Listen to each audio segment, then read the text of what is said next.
สบายดีทุกคนยินดีต้อนรับเข้าสู่ซอกอาคาน้อยบรรยากาศตอนนี้เราคือ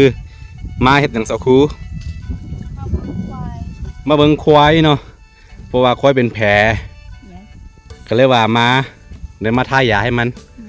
แทนที่สิมาทายาลืมเอายามาซ้ำนี่ตอนนี้เขาสิกินข้าวกันสักครู่ปิ้งนกกินบ่ว่ากันเด้อวิธีปิ้งนกดูพี่คือบ่ต้องพาท้องบ่ต้องลกขนนะทุกคนเด้อเผาเนาะเผาแล้วก็เอาอันตัวขนของมันปีกของมันนี่ให้มันอบแห้งให้มันสุกไปนี่คือบรรยากาศอยู่เที่ยงบ่บรรยากาศอยู่เที่ยงให้ถึงส่วนเด้อช่วงนี้แห้งแล้งแล้วก็งัวควายมันจะจ่อยเนาะเพราะว่าปริมาณของงัวของควายพี่มันหลายหมื่นหลายพันตัวเนาะเป็นหมื่นเพื่อนเนาะ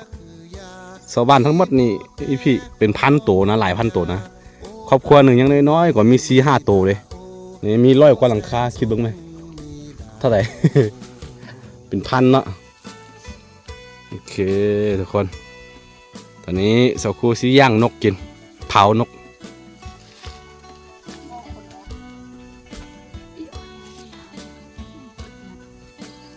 เปลี่ยนมือเด้อทุกคน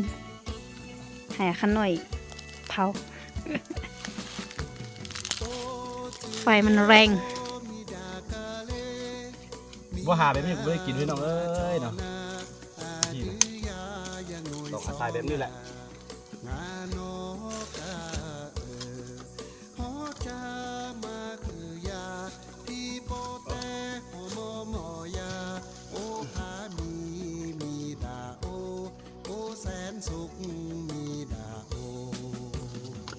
แต่มันจะสุกเองเผาจริงเลยเอ้าหาก็คือเห็น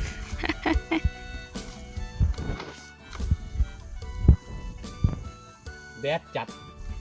ช่วงนี้แห้งแล้งฝนบ่ตกเลยเนาะต้นไม้ขนาดต้นไม้ยังตายงัวควายนี่แห้งแหละหญ้ามันบ่มีหญ้าตายมั้ต้องรอถ่ายอีก2 เดือน ไอ้ต้นควายสุด คนละต้นเดือน6คนละจึงเริ่มออกเนาะ บุ้งไม่แห้งแรงสุด ลงซุ่มไปมันกำลังกินงัวชาวบ้าน หญ้ามีหน่อยเดียวกินอยู่หัน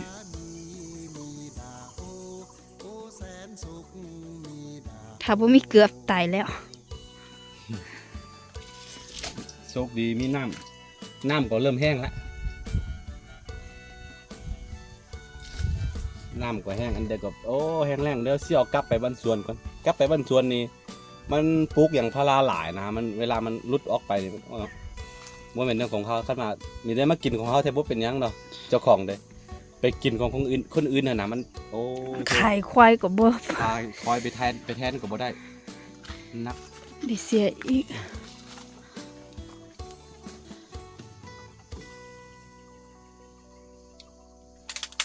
กินอะไรนะเสร็จแล้ว นกน้อยนี่แหละ บ่เห็นนะเอ๊ะ เดี๋ยวรุ่นถ่ายเด้อ ไปเสร็จแล้ว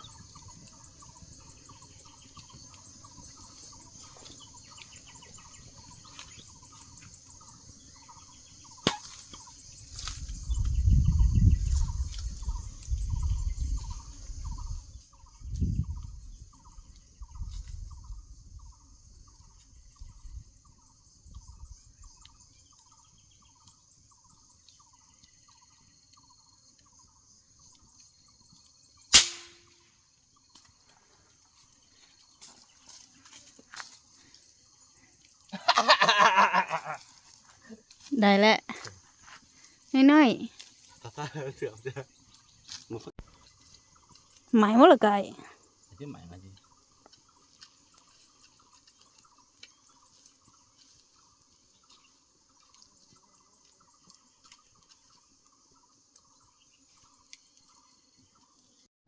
เฮ้ยสุดท้าย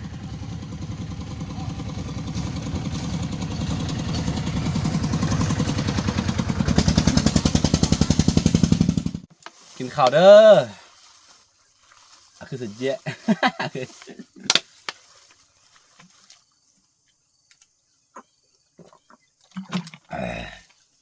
มื้อนี้เอาน้องของขวัญปะน้ำไม่เท่าก็เลยเอามาได้สั่งหน่อยมา3-4ตัวกินกับสั่งหน่อยเผาอีก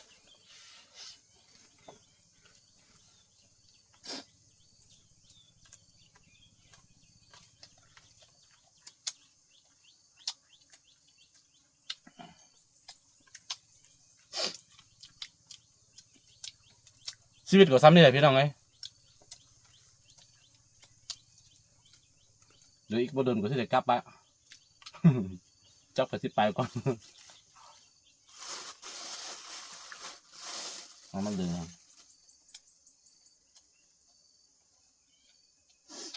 หันจ้าจะคือมันนกเลย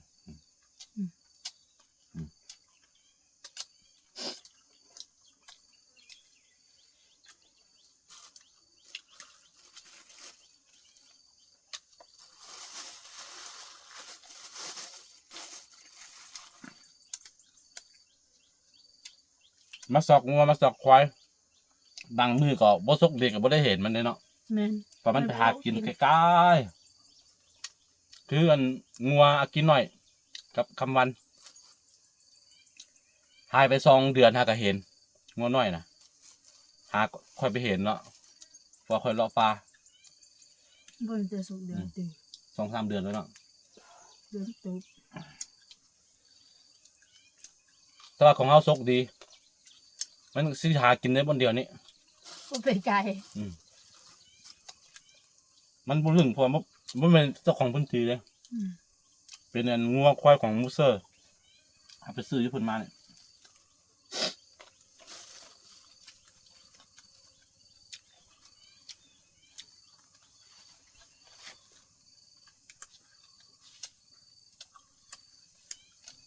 เวลากินข้าวอยู่ป่ามันจะแสบเลยพี่น้องเด้อแน่นนะแข็งเลยความแสบมัน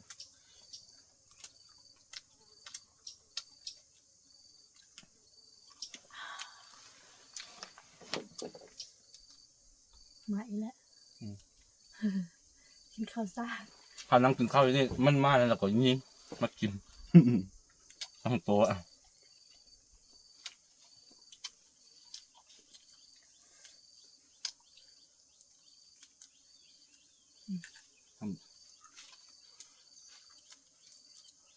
เยอะจริง เยอะไหมอ่ะ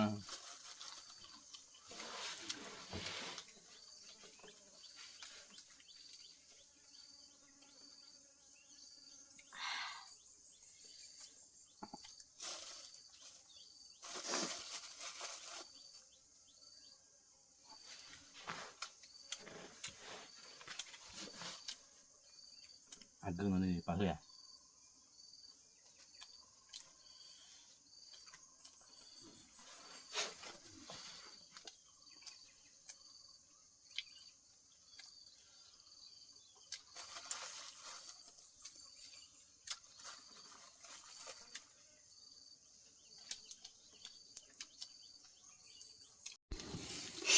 เอ้ย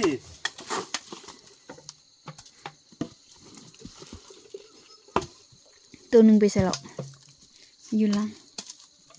เนี่ยเขารอท่าตั้งแต่จังมงเลยครูตั้งแต่เช้าตัวนี้6 โมงเลยหากลับมาเอ้ย ไปลอกกินหญ้า นี่แหละมันพร้อมเนาะบ่ว่าแต่ของไผ่คือกันหมดเพราะมันบ่มีหญ้า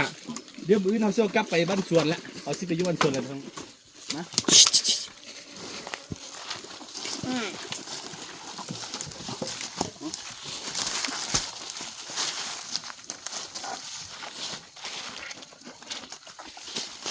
แม่2 ตัวนี่คาลูกคาท้องออกมาได้แล้วก็เสียเลยบ้าลุดทืนขนาด เฮ้ยอ้า มันออกมาลงปิ่นปกติสัตว์มันจะหัวจะออกก่อนนะจะว่านะคาออกแล้วก็มันคา3 มือออกจังไหนก็ออกไปเลยแล้วก็เสียเลยเอาออกได้แล้วก็เนาะมันเสียเลือดหลายพดเขาดึงออกแล้วป้าประมาณ4-5 มือมันก็เสีย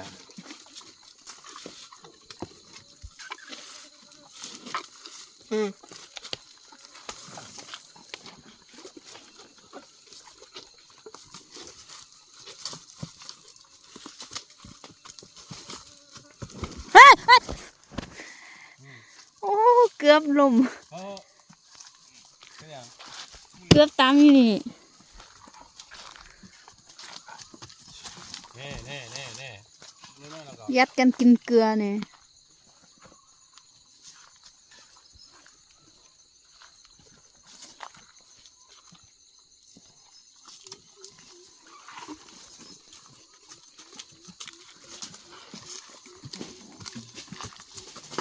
จอยเถอะจอยว่า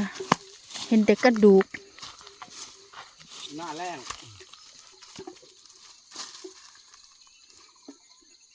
ตัวนี้มักจะมาเป็นตลอด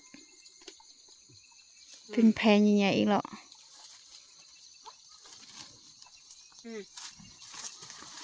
หน้าแรงมันจ่อยแบบนี้ตลอดเหลืออีก2 เดือนพุ่นแหละแต่ว่าเขาเชื่อว่ากลับไปวันสวนอยู่วันสวนมีหญ้าอยู่ แต่มันมีสวนยางก็ต้องได้เฝ้าตลอดนะโอเคโอ บ่ เค ไปบ่ได้เลยเนาะ นี่คือกันมาการแบบว่าอยู่ภูอยู่ป่ากันวิถีชีวิตเนาะเลี้ยงงัวเลี้ยงควายไปแบบนี้แหละทุกคนนะ คือย้อนยุคเลยโอเคโอเค เด็กเลี้ยงควาย ไว้เจอกันในคลิปหน้าทุกคนเราจะกลับบ้านแล้วตอนนี้6 โมงแล้วเดี๋ยวยุดดึกน้องของขวัญสิให้เนาะเพราะว่าทางจากจุดที่เรามานี่ไปฮอดบ้านก็ค่อนข้างไกลเนาะ แม่น ประมาณ6-7 กิโลคนกลับบ้านกันไปจ้าชิช เฮ้ย